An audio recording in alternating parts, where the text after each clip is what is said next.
नमस्कार विद्यार्थी मित्रांनो, स्पर्धा परीक्षा डिजिटल लर्निंग या यूट्यूब चॅनलवरती आपल्या सर्वांचं स्वागत आहे। विद्यार्थी मित्रांनो, आज आहे 1 जानेवारी 2024। तर आजच्या दिवशी नवीन इयरला सुरुवात झालेली आहे। तर सर्वांना नवीन वर्षाच्या हार्दिक शुभेच्छा।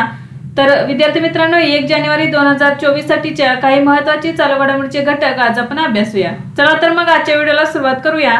फर्स्ट क्वेश्चन आहे, अलीकडेच ITBP चे नवीन महासंचालक कोण झाले आहेत? तर याचे योग्य उत्तर आहे राहुल रसगोत्रा।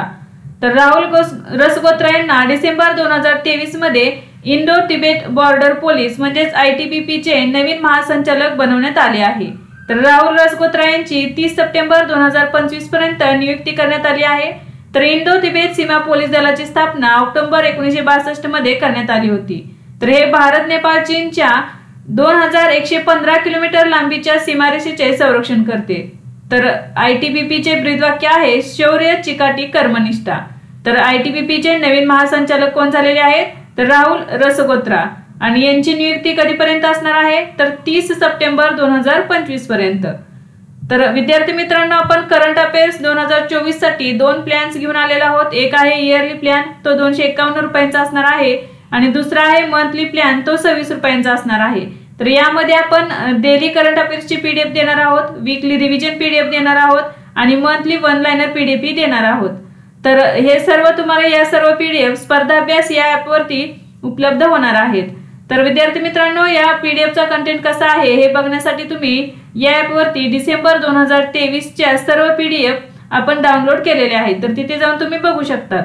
तर हे येणाऱ्या सर्व एक्झामच्या दृष्टीने खूप महत्त्वाचे असणार आहे। तर तुम्ही नक्कीच या स्पर्धा अभ्यास या ॲपला भेट द्या। चला तर मग नेक्स्ट क्वेश्चन बघूया।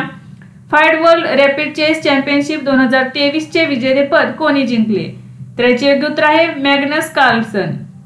तर FIDE world rapid chess championship 2023 मध्ये समरकंद उझबेकिस्तान येथे आयोजित करण्यात आली होती।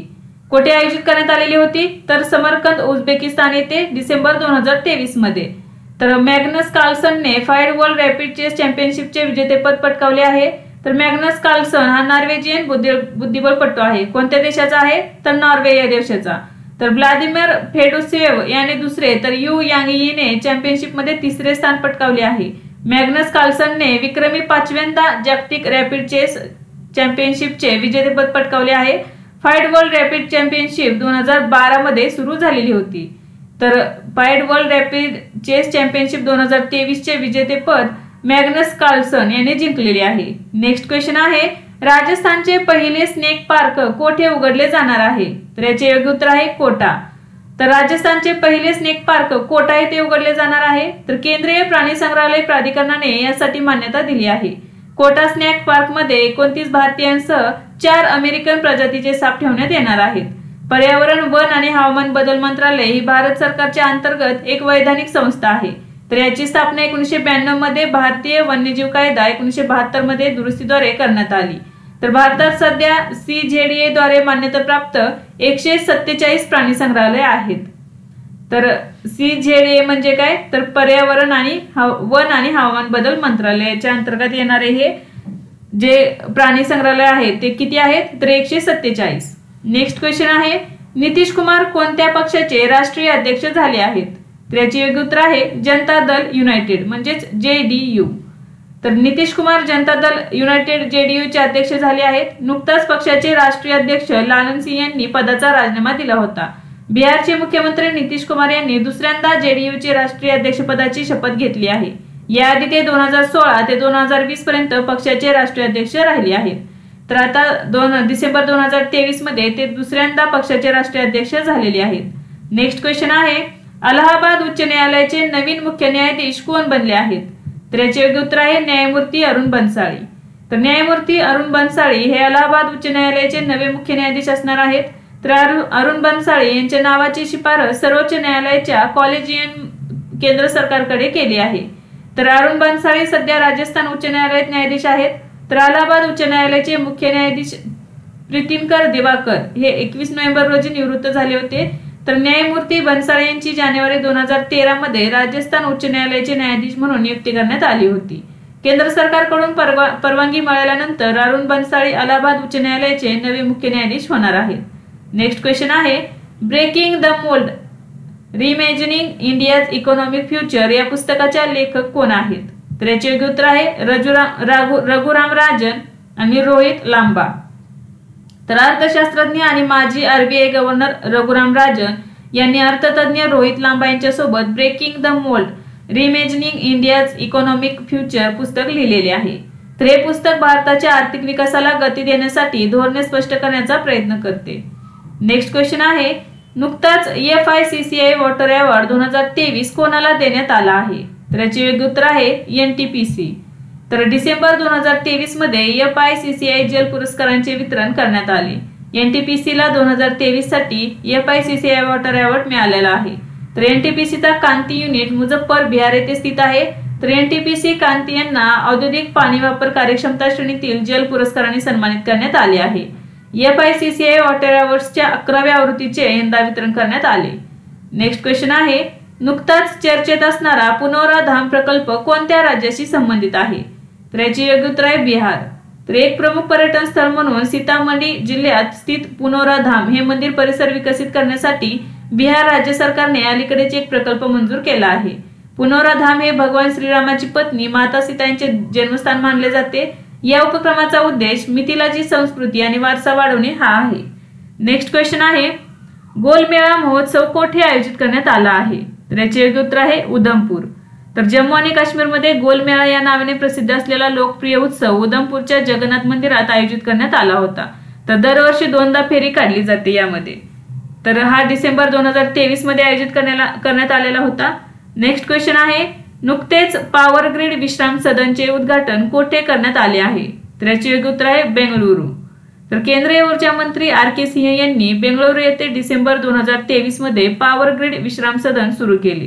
तर सुमारे 23 कोटी रुपये खर्चून बांधलेल्या या दुमजली विश्राम सदन मध्ये 270 बेड आहेत।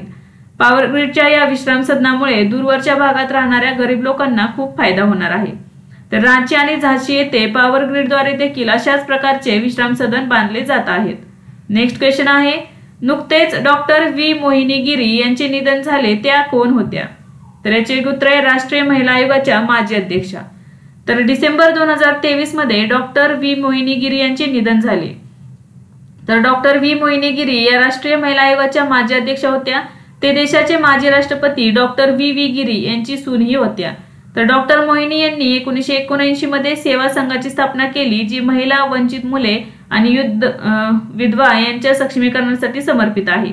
1995 ते 1998 या काळात त्या राष्ट्रीय महिला आयोगाच्या अध्यक्षा होत्या। डॉक्टर गिरी यांनी केंद्रीय समाज कल्याण मंडळाचे अध्यक्ष म्हणूनही काम केले आहे।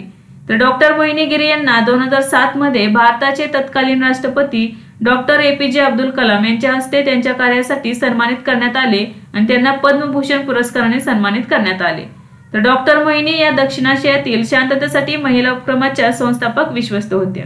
नेक्स्ट क्वेश्चन आहे, कोणत्या देशाच्या सैन्याने X-37B अंतराळ विमान सोडले आहे? तर याचे योग्य उत्तर आहे अमेरिका।